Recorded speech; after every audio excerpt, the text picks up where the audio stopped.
السلام علیکم ورحمۃ اللہ وبرکاتہ۔ آج کے خطبے کا عنوان مصائب اور تکالیف کو کیسے ختم کریں۔ الحمدللہ والصلاۃ والسلام علی رسول اللہ، اما بعد۔ یقیناً تمام تعریفیں اللہ عز و جل کے لیے ہیں، وہی مشکل کشائی کرنے والا ہے۔ حمد و ثنا وسیع رحمتیں کرنے والے کے لیے ہیں۔ میں گواہی دیتا ہوں کہ اللہ کے سوا کوئی بھی معبود برحق نہیں، وہ یکتا ہے، اس کا کوئی شریک نہیں، وہی آسمان و زمین کا خالق ہے۔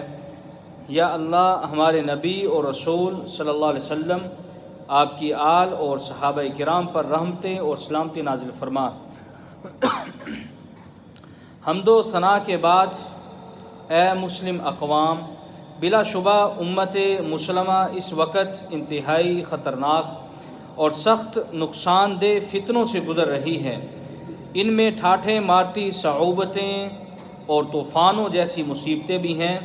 ولا حول ولا قوت الا باللہ العلی العظیم۔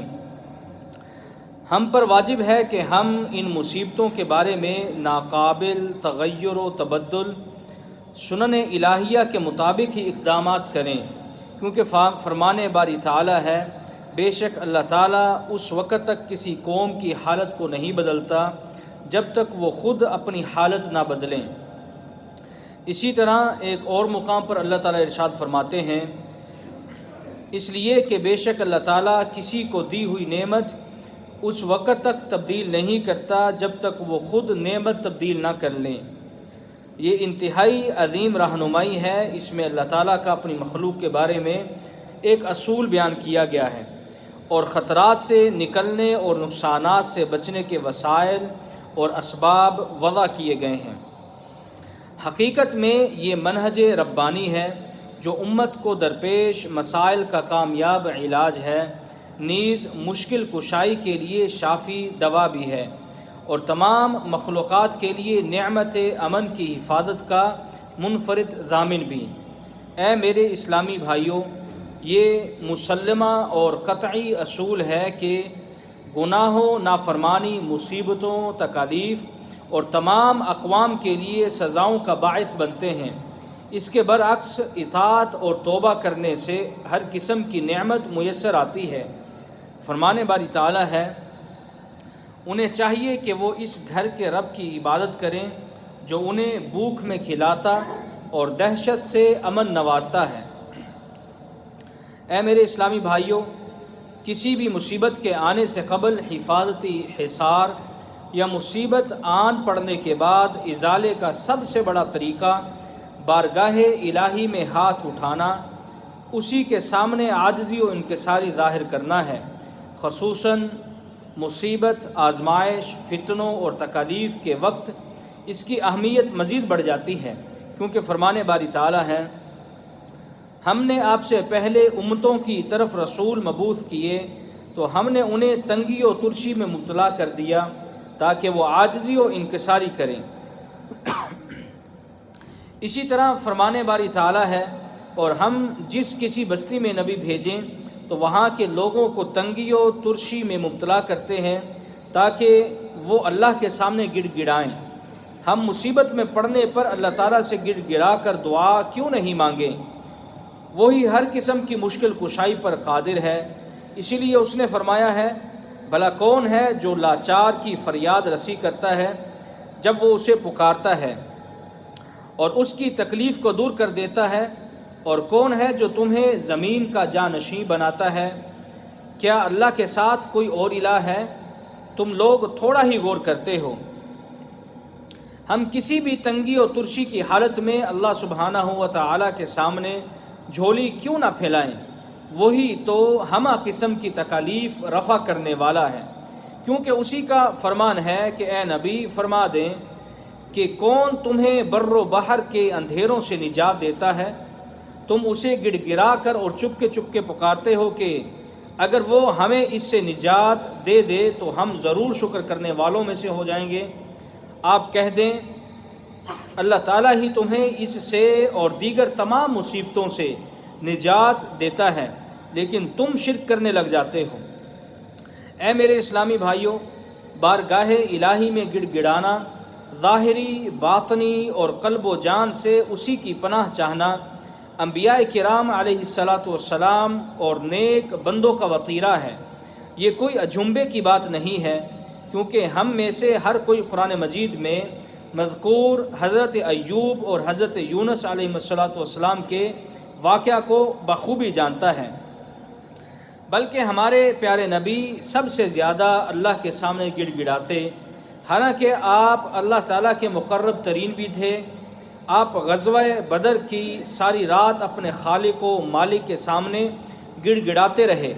زندگی کے ہر موڑ پر آپ کی یہی حالت ہوتی تھی۔ مسند احمد اور ترمذی میں حسن سند کے ساتھ ہے کہ آپ صلی اللہ علیہ وسلم نے فرمایا، مجھے اللہ تعالیٰ نے بطحائے مکہ کے پہاڑوں کو سونا بنانے کی پیشکش کی تھی، تو میں نے کہا، اے میرے پروردگار، مجھے نہیں چاہیے، لیکن مجھے یہ پسند ہے کہ میں ایک دن سیر شکم رہوں، یعنی پیٹ بھر کے کھانا کھاؤں، اور ایک دن بھوکا رہوں۔ جس دن بھوکا رہوں تو تیرے سامنے گڑ گڑاؤں اور تجھے یاد کروں، اور جس دن سیر شکم رہوں تو تیرا شکر ادا کروں اور تیری حمد بیان کروں۔ ابن عبد الہادی رحمہ اللہ ذکر کرتے ہیں کہ شیخ الاسلام امام ابن تیمیہ رحمہ اللہ نے شام کے کسی امیر سے کہا، اے فلاں، مجھے مرنے کی جگہ پر کھڑا کرنا۔ تو امیر نے کہا کہ میں انہیں دشمن سے لڑنے کے لیے لے گیا۔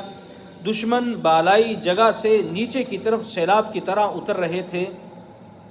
ان کا اسلحہ دھول کے اندر سے چمکتا ہوا نظر آ رہا تھا۔ تو میں نے شیخ الاسلام امام ابن تیمیہ کو کہا، محترم جناب، یہاں مرنے کی جگہ ہے اور یہ دھول اڑاتا ہوا دشمن ہے، اب جو مرضی دل میں آئے آپ کر گزریں۔ انہوں نے کہا کہ امام ابن تیمیہ رحمہ اللہ نے اپنے ہاتھ اور آنکھیں آسمان کی طرف اٹھائیں اور کافی دیر تک ہونٹ ہلاتے رہے، پھر قتال کے لیے نکل کھڑے ہوئے۔ شام کے امیر کہتے ہیں کہ مجھے ایسے لگا کہ ابن تیمیہ نے دشمن کے خلاف بد دعا کی تھی اور ان کی دعا اسی وقت قبول بھی ہوئی۔ پھر گھمسان کی جنگ میں ان سے رابطہ ختم ہو گیا اور میں نے دوبارہ انہیں اسی وقت دیکھا جب اللہ تعالیٰ نے ہمیں فتح عطا کر دی تھی، اور تاتاری مسلمانوں کی تلواروں سے بچنے کے لیے ایک چھوٹے سے پہاڑ کے نیچے چھپنے کی کوشش کر رہے تھے۔ اے مسلم اقوام،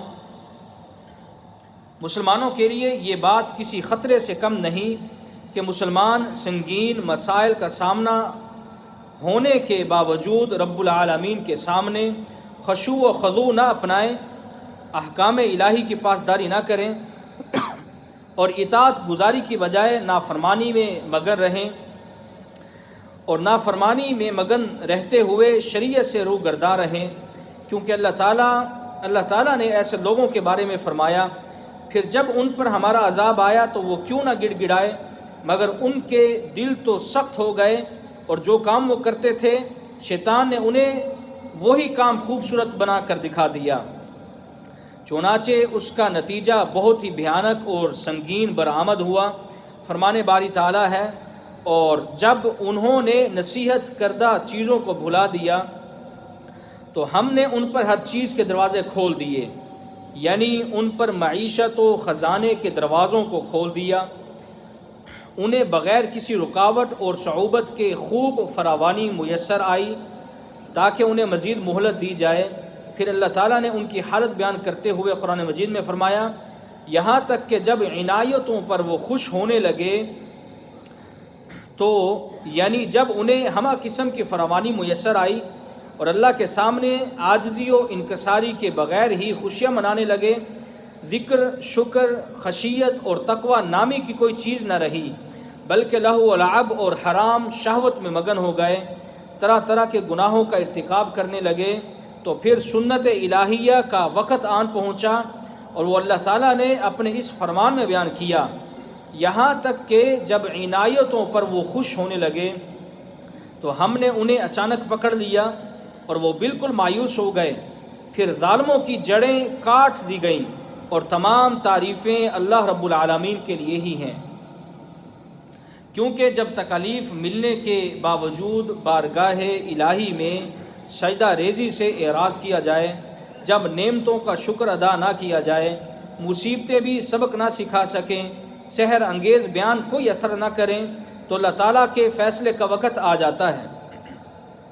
ہاں، اگرچہ اس پوری امت محمدیہ کو یخت لخت تہ و بالا نہیں کیا جائے گا جیسے پہلی امتوں کو کیا جاتا تھا، تاہم اس امت کو باہمی اختلاف، دشمنی، فرقہ واریت کے ذریعے سزا دی جاتی رہے گی، حتیٰ کہ کچھ لوگ ایک دوسرے کو قتل اور قیدی بنانا شروع کر دیں گے، جیسا کہ پیارے نبی صلی اللہ علیہ وسلم نے بہت سی احادیث میں اسی بات کا ذکر کیا ہے۔ سب کے لیے لازمی اور ضروری ہے کہ اس سنت الہیہ کو مد نظر رکھیں، چنانچہ مادی اسباب کو محور گفتگو مت بنائیں، بلکہ کتاب الہی میں لکھے ہوئے قانون الہی کے سامنے رکھیں، کیونکہ اسی کی بنیاد پر اس امت کے لیے دنیاوی اور اخروی کامیابی، کامرانی اور فلاح و بہبود ہے۔ اے مسلمانوں، اہل اسلام پر حق بات کے لیے اتحاد اور باطل مٹانے کے لیے باہمی تعاون واجب ہے۔ مسلمانوں کو مسلم ممالک کے خلاف اٹھنے والی سازشوں کو مٹانے کے لیے ایک دوسرے کے تعاون کی ضرورت ہے۔ انہی سازشوں کی وجہ سے مسلمانوں میں اتحاد کی بجائے انتشار اور مسلمانوں کے عقائد و فوائد پر ضرب کاری لگائی جاتی ہے۔ تمام مسلمانوں کو صف بستہ اور متحد ہو کر دشمنوں کی خفیہ تباہ کاریوں اور شر انگیزیاں عیا کرنے کی ضرورت ہے، پھر ان کے خاتمے کے لیے خوب کوشش کرنا لازمی ہے۔ فرمان باری تعالیٰ ہے، اے ایمان والو، اپنا دفاعی نظام مکمل رکھو۔ سب مسلمان یہ بات ذہن نشین کر لیں کہ ملک حرمین شریفین تمام مسلمانوں کا ملک ہے۔ اس ملک کی سلامتی، امن و امان اور استحکام کے تحفظ کے لیے شانہ بشانہ کھڑے ہو جائیں۔ حرمین شریفین کا مقام سب مسلمانوں کے نزدیک ڈیڈ لائن ہونا چاہیے۔ اس وقت حرمین شریفین میں امن و امان اور خوشحالی وافر مقدار میں موجود اور میسر ہے۔ یہ ہر مسلمان کے لیے بہت بڑی نعمت ہے، چنانچہ تمام مسلمانوں کو اس نعمت کا شکر گزار ہونا چاہیے، بلکہ حرمین شریفین کی حفاظت اور دفاع کے لیے کسی بھی قیمت سے دریغ نہ کریں، کیونکہ یہ کام تمام مومن مرد و خواتین پر عظیم ترین واجب اور فرائض میں سے ہے۔ اے میرے اسلامی بھائیوں، افواہوں سے بالکل اجتناب کریں۔ منافقین اور کفار کی جانب سے افواہوں کے ذریعے مسلمانوں کے اتحاد کو تاتار کرنے کی کوششیں عہد نبوی سے جاری ہیں۔ آج کل یہ ہتھیار مزید زور و شور سے استعمال کیا جا رہا ہے۔ افواہیں پھیلانا انتہائی مذموم عمل ہے۔ دشمنوں اور سازش گروہ کی طرف سے افواہیں پھیلائی ہی اس لیے جاتی ہیں کہ جذبات کو مات دی جائے، فتنے بھڑکائے جائیں اور عزائم میں خلل پیدا کیا جائے۔ ملک حرمین شریفین کے باسیوں کی یہ ذمہ داری ہے کہ وہ اس وقت دشمن کے متعدد محاذوں پر اہداف میں شامل ہوں۔ ان حالات میں اختلاف اور بے چینی کی صورت پیدا کرنے سے بالکل اجتناب کریں، اپنے ربانی علماء کرام کی رہنمائی میں چلیں، بلکہ ہر فرد اللہ کی توفیق سے امن و امان اور استحکام قائم رکھنے کے لیے سپاہی بن جائے، کیونکہ یہ سب امور بنیادی ترین مقاصد میں شامل ہیں اور عام دنوں میں ان کا خیال رکھنا انتہائی ضروری ہے، جبکہ بحران و مشکل حالات میں ان کا خیال کرنا مزید ادحد ضروری ہو جاتا ہے۔ اسی طرح آخر میں اے اللہ کے بندو یاد رکھو کہ رجب کا مہینہ بقیہ مہینوں سے جدا نہیں، صرف اتنا فرق ہے کہ رجب کا مہینہ محترم ترین مہینوں میں سے ایک ہے، اور ان حرمت والے مہینوں میں نافرمانی کا گناہ بقیہ مہینوں سے کہیں زیادہ ہے۔ اللہ تعالیٰ کا ارشاد گرامی ہے، بے شک اللہ کے ہاں مہینوں کی گنتی 12 مہینے ہیں۔